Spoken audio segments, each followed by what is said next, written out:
Warning. The views and opinions expressed do not necessarily reflect that of the HHN TV or its constituent entities. Viewer discretion is advised.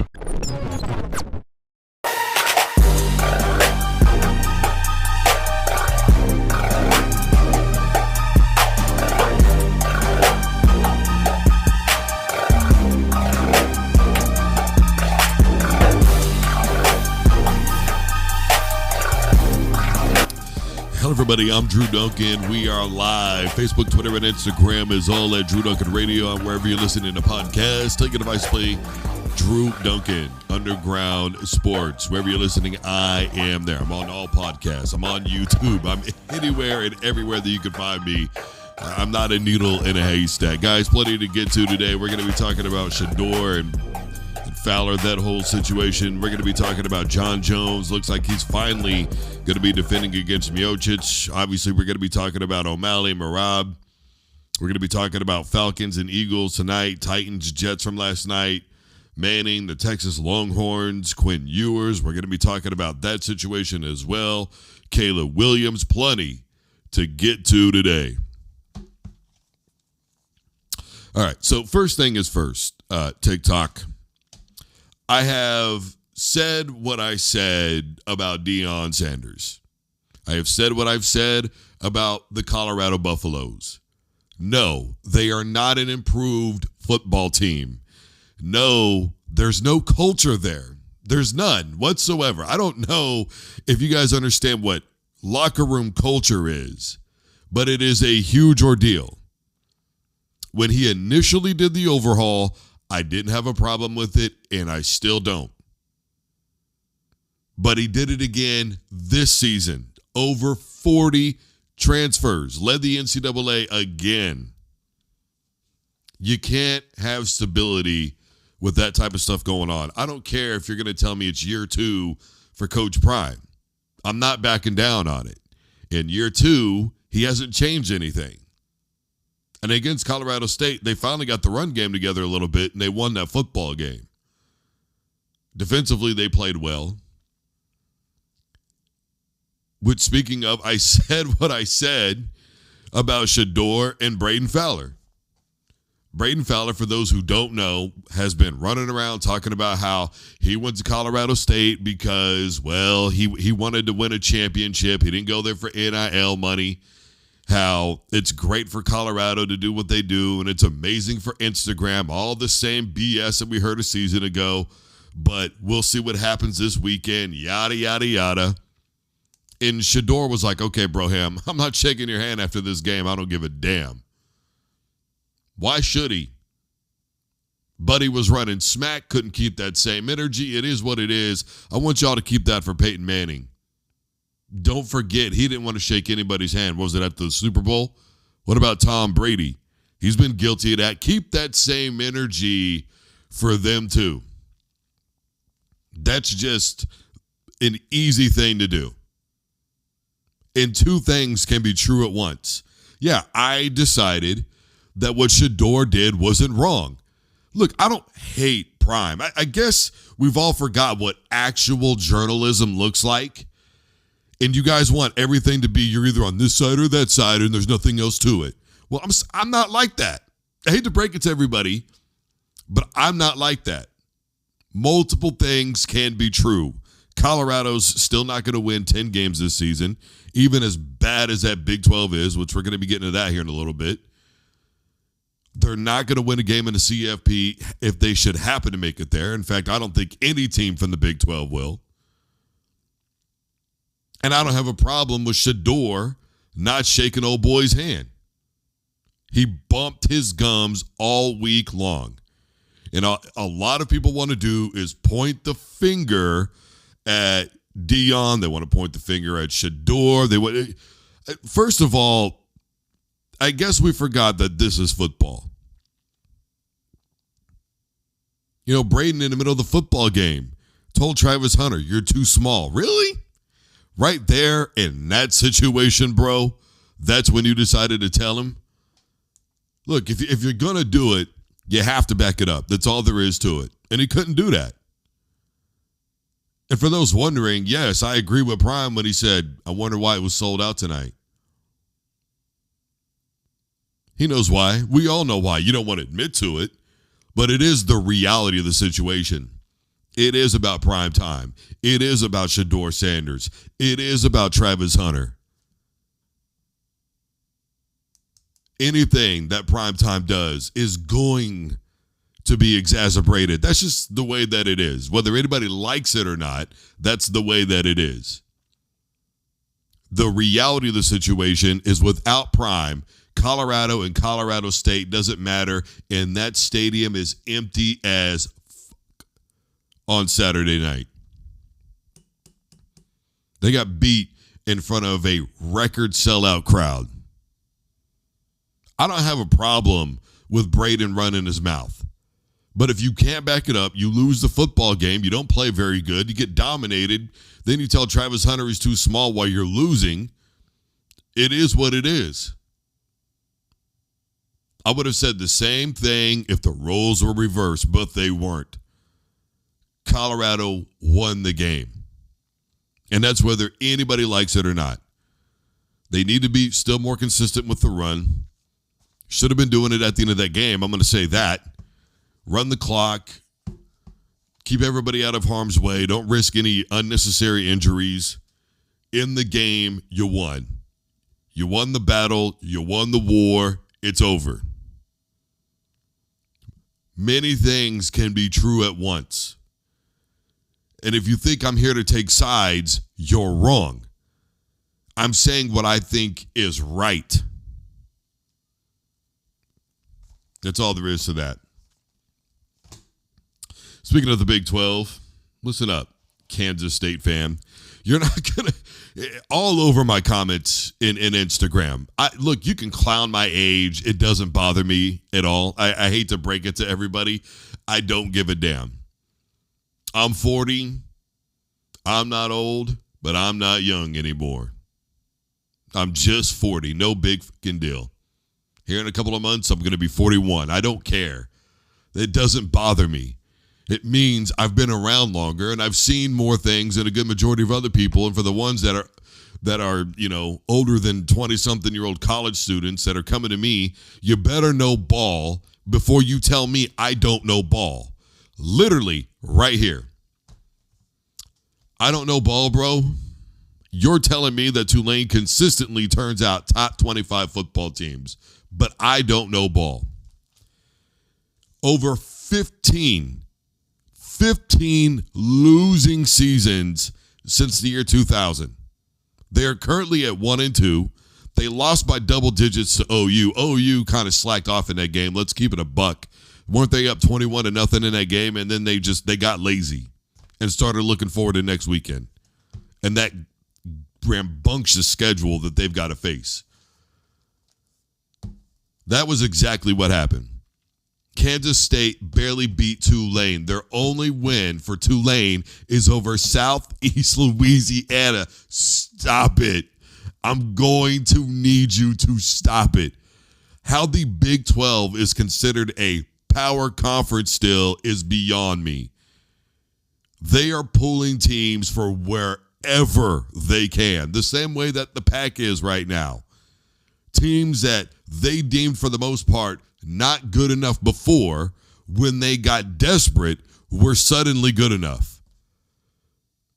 Not when they were having the good seasons, not when they were going undefeated, not when they were going to college football playoff games. No, never then. Later on, when we could dissolve if we don't fix this. We got to figure this damn thing out. We're becoming more and more irrelevant by the day. Your top tier teams were supposed to be Texas and Oklahoma after Nebraska, Colorado, A&M, and Mizzou all left for what they deemed to be higher ground. And what has the Big 12 done? The last time the Big 12 won a national championship for football was when Vince Young was their quarterback. Let that sink in. Stop it. I really need you to stop it. I know you're hyped up. I know you're hopped up. I know you're drunk as hell. I know you're trying to do whatever you can to stick up for your beloved team, but I have to do this every single year with you, Big 12 fan. A couple of years ago, had a guy in my DMs, would not let it go when KU started out the season 6-0. I said, bro, just wait. He wouldn't let it go. Boy, he was nowhere to be found when they were 6-6. Stop it. KU's already lost to Illinois. They lost again to UNLV. They were a preseason ranked team, and now where are they? Quit it. You're going to tell me that I'm not going to let that win slide with Tulane and other teams, and compare it to Georgia. You're damn right, because Georgia has championships. Kansas State is one of three Division I college football teams that have never won a championship. 3. And they blew it the year that they had a chance. They had a shot. They were undefeated. All you got to do is get by this Baylor team with a losing record, and what happened? Then, later on that same season, they played against Oregon in a bowl game and got the floor wiped with them. I need you to quit. It is not your season. The Big 12 is softer than Cool Whip, man. It ain't happening. We're not doing this. We're not going there. We are not going to pretend that if you're watching football right now that you legitimately think Kansas State can get it done. They cannot. What about them? And here's the thing. Keep using this word, solid. Solid. Every K-State fan wants to use the word solid. It's a solid win over a solid Tulane team. No, it's not. It was a 7-point win over a less than mediocre Tulane team who is currently working on their 17th losing season since the year 2000. And that schedule ahead of them is cupcake. They're potentially a college football playoff team. Where? Sorry, Big 12 fan. OU wet the bed. In 3 out of their 4 playoff appearances, they lost by double digits. And the one game they played where they were impressive, they had a huge lead on Georgia, but they blew it. How did Texas do in the college football playoff? Slid in over Florida State. Stop it. I don't want to hear it. I will be shocked, and I mean this, completely shocked, if a Big 12 team figures out a way to win a game in the college football playoff. And I mean that. Ain't going to happen. Sorry, compadre. Try somebody else. That ain't happening. All right, so Quinn Ewers, his injury looks to be not as serious as initially projected, which obviously I'm glad to hear, right? Because we're on my blustering about this team and that team, Caleb Williams, all that stuff. I never want to see anybody get injured, all right? That's first and foremost. Let's get that out of the way. The other thing that I would say is, look, Manning looked good, okay, but the competition, I don't know. I mean, the Mannings are all making the jokes, right? Oh, the athleticism skipped a generation, all that stuff. It is what it is. I will say this. If you're Texas, you feel safe, right? You feel like you're in a safe position. Let's not forget when Quinn Ewers went out before and Malik Murphy took over last season, because obviously he transferred. But when he took over, turnovers, bad decision making, you're really scared if Malik Murphy's your quarterback. Now, maybe he'll get better before the end of his college career. Who the hell really knows? You're not going to get much playing time. You got Manning in the wait. Eventually, you were probably going to get downgraded to QB3, especially with the way that you had played previously, right? So I don't think that it was a bad thing. I think it was a good thing, and I think it was an easy thing for everybody to just kind of mutually like, okay, we're good on this. We're set up. You're going to go somewhere where you think you can do better. All the best luck to you. So I think with all of that, everybody's good. Isaiah Bond stretches out that that offense so much better, stretches out that any defense they play against so much better. You go back, you look at the Michigan game, even though Texas had some penalties that kind of hurt them, they had some flops that kind of hurt them, whatever you want to call them.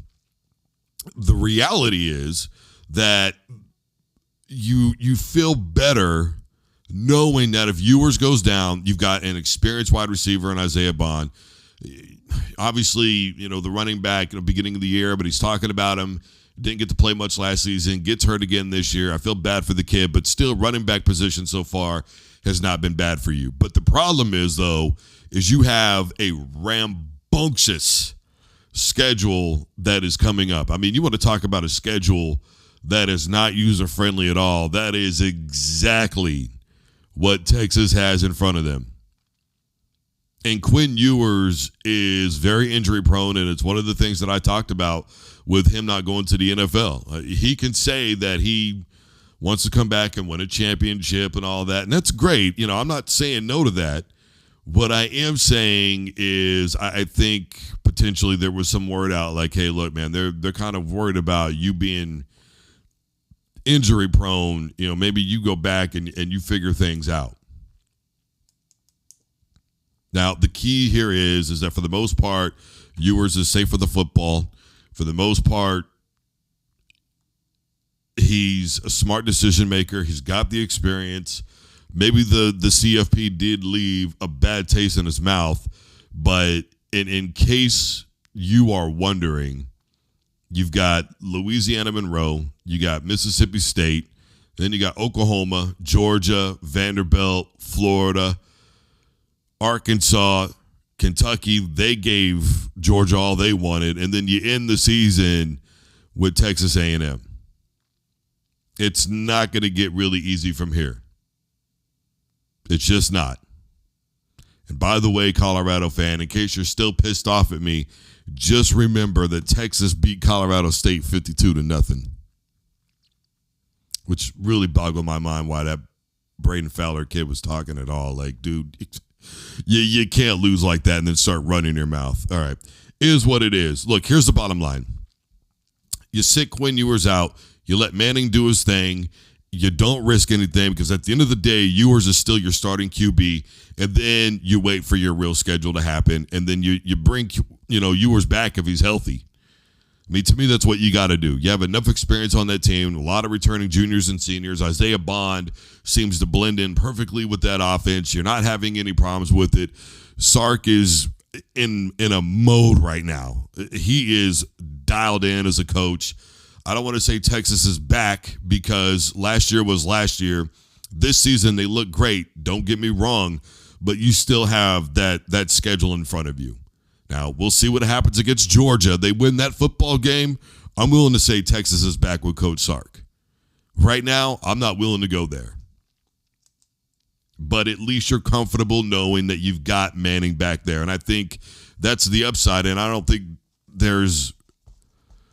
it's not the worst thing that could happen. Let's put it that way. And be glad you've got an upside like that. I mean, you know how many people would kill to be in that position? You got two quarterbacks that you know can start for you right now, and one of them is just patiently waiting his turn.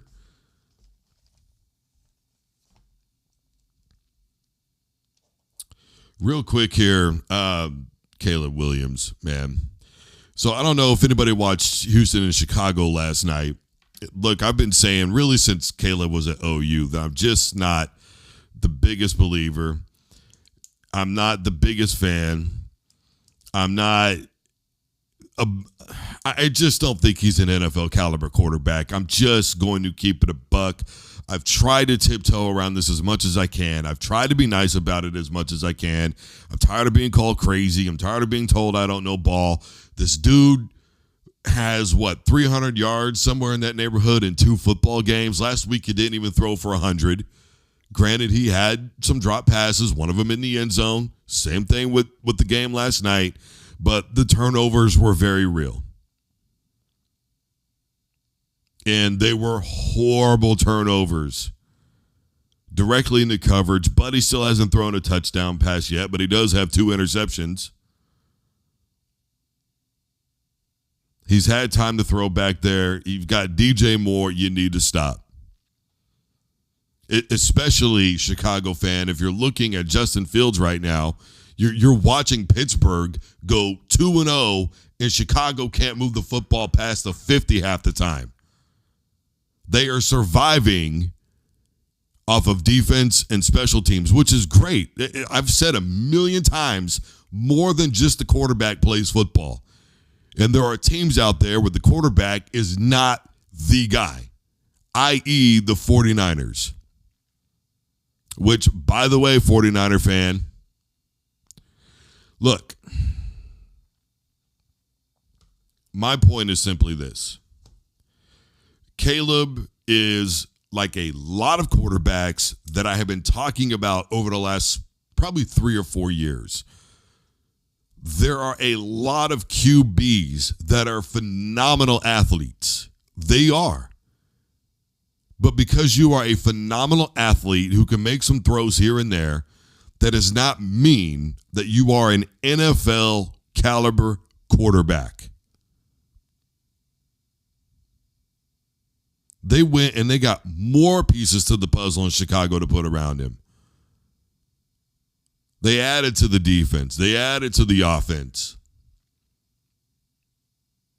Is this karma for Justin Fields? Look, I'm not that guy as a reporter. You made a bad choice, and now you have to kind of live with the consequences. But they were doing what they felt was right for their organization. There was a tremendous amount of hype around Caleb Williams. He'd won a Heisman Trophy. But there's a lot of Heisman Trophy winning quarterbacks that have never done anything with their career. In fact, did you know until Tim Tebow won a playoff game, it was the first time in years since the 80s that a Heisman Trophy winning QB had won a playoff game. Did you know that? Then Cam Newton won one. And even then got beat down by Denver in the Super Bowl. What I'm saying is there was a consistent trend of Heisman Trophy quarterbacks who could not cut the mustard in the NFL. Guys, I hate to break it to you. I am not here to diminish the Heisman Trophy at the collegiate level. It is a very prestigious award, and it always will be, and it always should be. But playing quarterback at the NFL level versus playing quarterback at the college level are basically two different things. You know, at the collegiate level, you might find a defense that's really well coached, and there's 1 or 2 players on that defense that are incredibly fast, they're incredibly athletic, and they're also very smart.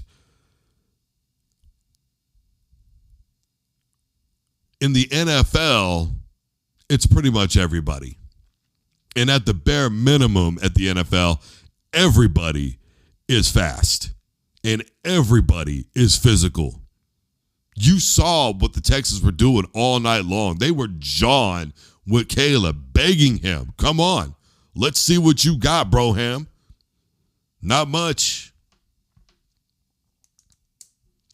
You know, the week before, the thing you could say is at least he was pretty careful with the football, right?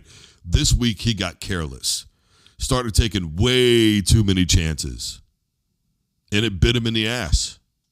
And look, I understand that at some point he's probably thinking to himself, look, we got to pick up the pace or whatever the case may be. You know, sometimes it's a schematic thing. It's, you know, he's not running the Lincoln Riley style of offense right now. Kurt Warner can say everybody's doing the exact same thing all he wants to, but they're not. There are plenty of different styles of offense. You can only come up with so many formations, my man.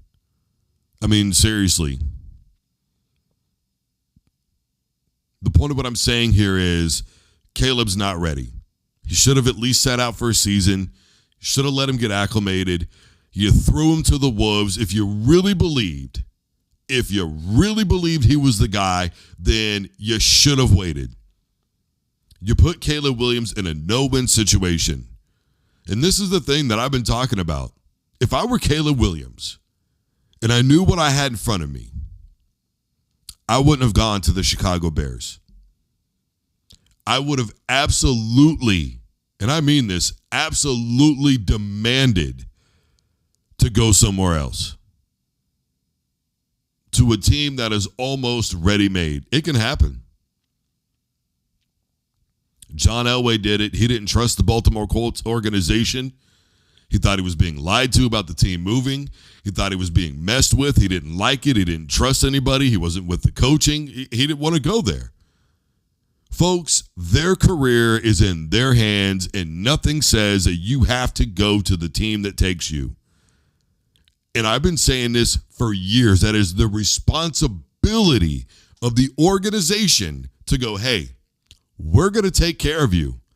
We're going to put the right pieces of the puzzle around you. Guess what? They did all that, but they still didn't let him sit. That, to me, is the final piece. But regardless, they went and got some people. They sent Justin Fields off to Pittsburgh. They added everything that they felt like they needed to help Caleb Williams out. And what did they do? Made him start. Now, Mr. I don't get nervous. That's great, bro. Hate to break it to you, man. It's the NFL. A lot of people don't get nervous, Broham, especially on defense. Has anybody seen the defensive line play in the last probably 5 to 8 years, how much better it's got? Come on, stop it. Caleb Williams is not ready. I don't think he'll ever be ready. If you thought he was going to be ready, then you should at least agree with the fact that he probably should have sat for a year.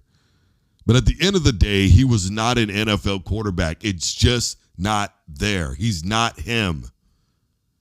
And I'm sure he's going to have a couple of good games this season, and somebody's going to go, well, look at that. Stop the cap, bro.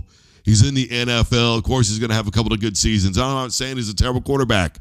Because he's there, he's probably better than 90% of all the other quarterbacks in college right now. But guess what?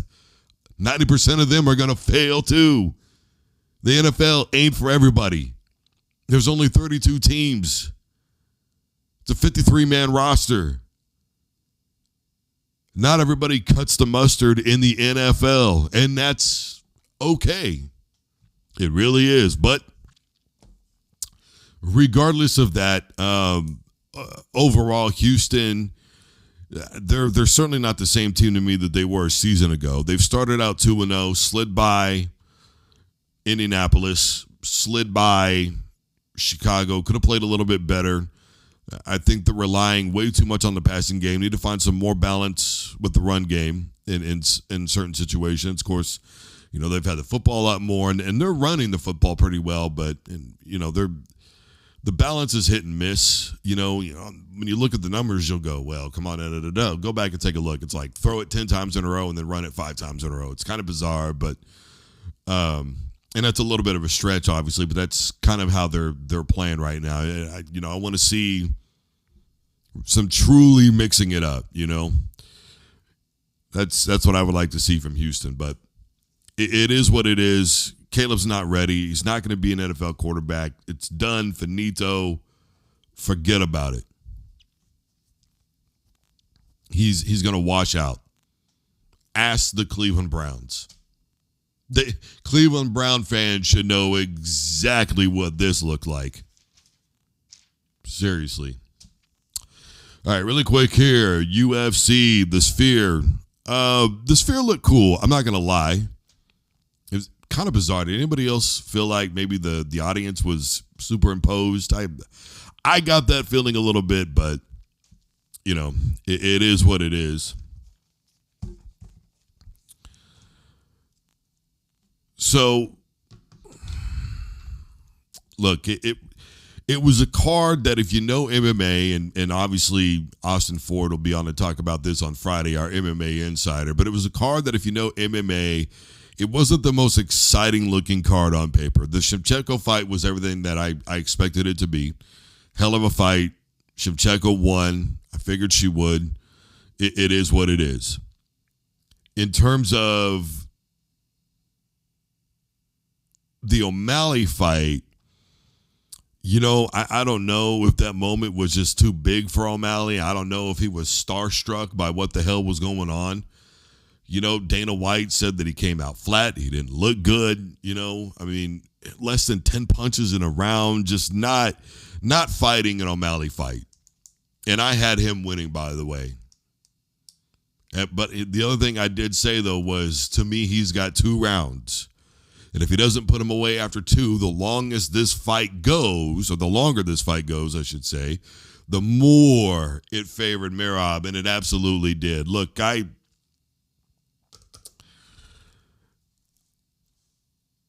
think that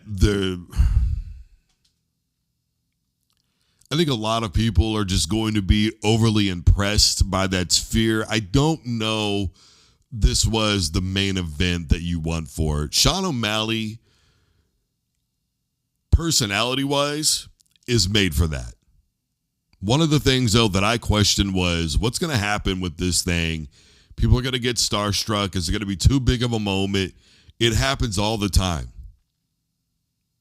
It's just the way that it is. But me personally, I would have saved it for the new fight that just got signed. That's supposed to happen in what they said, November, with John Jones and Stipe Miocic. Look, you know it's bad, and I mean this. You know it's bad when Dana White says the words out loud, John Jones is in Vegas. They gave me their word. John gave me his word that he would behave. Now that's bad, Brody. Look, all I know is this. I have been really tired of talking about John Jones for a while now. It's got to the point where it was like, okay, this is going to happen or not. You know, John Jones was all over Twitter. How many of my own records can I break? How much more of this can I do that? They released a John Jones GOAT video. I'm like, bro, we're literally talking about a title that you won in March of last year. Not this year, last year. A fight that was supposed to happen in November of last year, as a matter of fact, and did not happen. Now, he got hurt. It is what it is. All right. But since then, though, I have watched this man get fat and drink. That's all he's done. That's all he's done. Now he's supposed to hurry up and be in camp.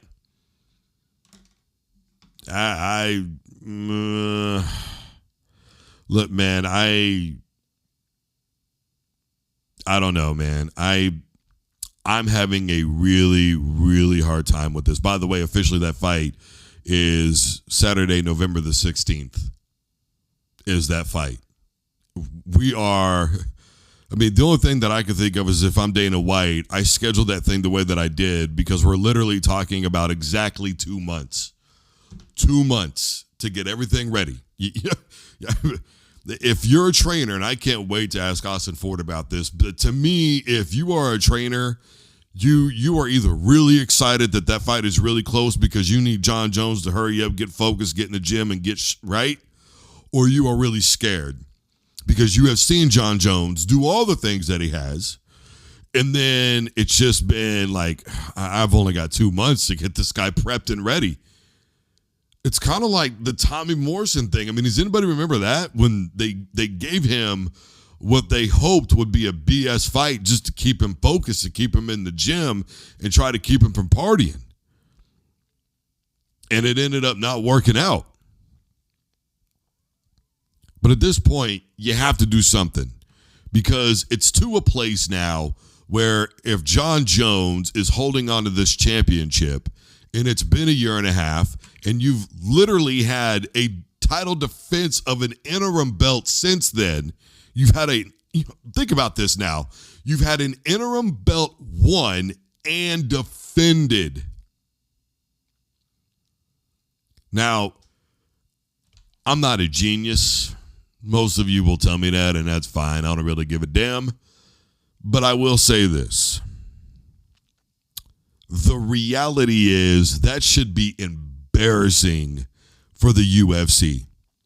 Now, I have said for years that interim belts are a big part of what is completely wrong with MMA in general. You know, you don't want casual fans and people bang and bag and rag and talk mess to and all this stuff about casual fans. Casual fans are always on some BS. Well, how are they supposed to not be casual when they start watching the sport and then they go, hey, who's the champion in that division? And you go, well, there's an interim champ and then there's a champ. Okay, why is there an interim champion? Well, the real champion hasn't defended since March of last year. Oh, so why were they hurt or something? Yeah. Were they supposed to fight? Yeah, they're supposed to fight in November. Well, what happened? Well, they got hurt, like I said. Okay, why haven't they fought since they got better? I don't know, man. Guy's been kind of getting in trouble, partying a lot, whatever. He's all over Twitter. I don't know what to tell you. All right, so what's an interim champion? Well, it's somebody who has the belt while the real champion is unable to defend their title. And until the real champion can defend their title, the interim champion is the champion in the meantime. So they're an in the meantime champion? Yeah. All right, so how does the belt get unified? Well, hopefully, eventually, the interim champion fights the real champion before the real champion retires, which has been a big possibility. Oh. So who's the champion again? Look, folks, in football, there's one Super Bowl. The college football playoff, only one team is going to win those games. In the MLB, there is the playoffs and only one team is going to be a champion. NHL hockey, there's only one team that's going to raise a Stanley Cup. Hell, at the high school level, you've only got one champion in 90% of all sports. Track and field, basketball, baseball, there's one champion. There's no in the meantime. That's silly. That's stupid. Those are team sports. It's not even comparable. The point of what I'm saying is there's only one. It's clear. You can ask a casual who won the Super Bowl. They'll be able to tell you. When you start talking to a casual about this type of nonsense, you can't tell me that sounds good. That should be an embarrassment to anybody in that organization. But for whatever reason, they've just sat around, letting it slide like it's no big deal. Oh, hey, look, we'll have interim champ after interim champ after interim champ. We'll let people hold up divisions. What do we care? We'll just put big names together and I'll promote the hell out of this and make money. Ha, ha, ha. No. No. No, and real fans should be speaking out. You want to be tired of the casual champion? Well, then you should be speaking out and going, look, I don't like this. This is a horrible look. This has been going on for how long? You need restraints. Hey, man, if you're not defending, you're dropping, and that's all there is to it. Bye. I don't give a damn what your excuse is. And Dana White can get all giddy and Twitter paid it all he wants to every single time that John Jones' name is brought up. It's all cute and funny that they're little buddies and it's all wholesome and kind of weird at the same time. It is what it is. The point of what I'm saying, it's about damn time. And I hope this doesn't go through. And if it does fall through, I'm sorry, I should say I hope it doesn't fall through. I will correct myself. And if it happens to, well, then I will tell you he needs to be stripped. And there's no unification bout. There's no tournament. There's no this. There's no that. Miocic is the champion. Because if the champion can't show up, then the guy who's been defending and the guy who's been fighting. So let's quit it. All right, Falcons, Eagles here tonight real quick. Well, actually, let me touch on this. I got to say this. Kansas City is skating by. Look, man, they're pulling some rabbits out of the hole right now, out of the hat, pardon me. I don't know how they're doing it. Mahomes with a couple of turnovers the other night. Defensively, they've done just enough to help their team out. I'm telling you, I don't want to say that this is a different-looking Kansas City Chief team. I know that Hollywood Brown is out, but any Raven fan will tell you he kind of plays whenever the hell he feels like it. What I am saying is they have a different feel. And I don't know if it's a good thing or bad thing. Now, winning is winning, and I get all that. But there comes a point where the mistakes do catch up. You can only live like this for so long. Great. They won a Super Bowl last year like that. there were problems with other teams that Kansas City was, in all fairness, able to take advantage of. They don't three-peat. It's just not going to happen. Speaking of which, the Eagles, kind of the same thing, right? Opening week, Jalen Hurts, bunch of turnovers in that football game. If Jordan Love had the amount of talent around him that Jalen Hurts has around him, we'd be talking about the Green Bay Packers for sure going to the Super Bowl. Tight end play from the Eagles is where it's at. You've got Saquon Barkley at running back. You've got A.J. Brown as your wide receiver, your primary. Jalen Hurts is supposed to be the guy. For the last decade, you've had one of the best centers in all of football. You signed Reddick to this deal. It's just, you can't. You cannot sit back and tell me that what Love has to work with is nearly the equivalent of what Hurts has to work with. There's no way. At running back, I might be able to give you, I love Jacobs. Don't get me wrong. And I've said that adding him was an incredible piece of the puzzle. You got to take some pressure off of Love. But the running game didn't really pick up for them much up until yesterday. And even then, it was just kind of hit and miss there. The point of what I'm saying is this football game between Philly and Atlanta, I don't know that this is symptomatic of a good win or not for either team, to be honest with you. Atlanta looked dreadful in their initial game. And look, again, I'm going to give credit to that Pittsburgh defense because they definitely deserve it. But if anybody watched that game, there's no way you thought to yourself, Kirk Cousins survives this season. That is a $50 or $50 million a year hole. Speaking of big holes, $60 million. Jeez. I understand it's only one game, but literally this is pretty much how last season went for Dallas. Major blowout in the first game of the year. Then we get to week 2. Here we go. Can we stop already every year with Dallas is going to do something spectacular in the playoffs? Now, I'm not willing to completely make a judgment call yet because we're only into the second week of the season. But geez, hell, come on. Let's just wait a little bit and backpedal off of some of this BS. Speaking of which, the Jets, they're able to pull one out. Look, I'll give it. Aaron, he looked a little bit better. The run game was certainly a lot better. Will Levis, though, boy, one of my major knocks on Drake May, one of my major knocks on Trevor Siemian, some of these other quarterbacks over the years is how reckless they get with a football. And Will Levis is right there. Look, I understand he's trying to make a play. I understand he's desperate. I mean, at least he went for the ball after it happened, right? But the other time, and we all saw it last weekend, just shovel and then just on his knees like, what the hell? Oops. Well,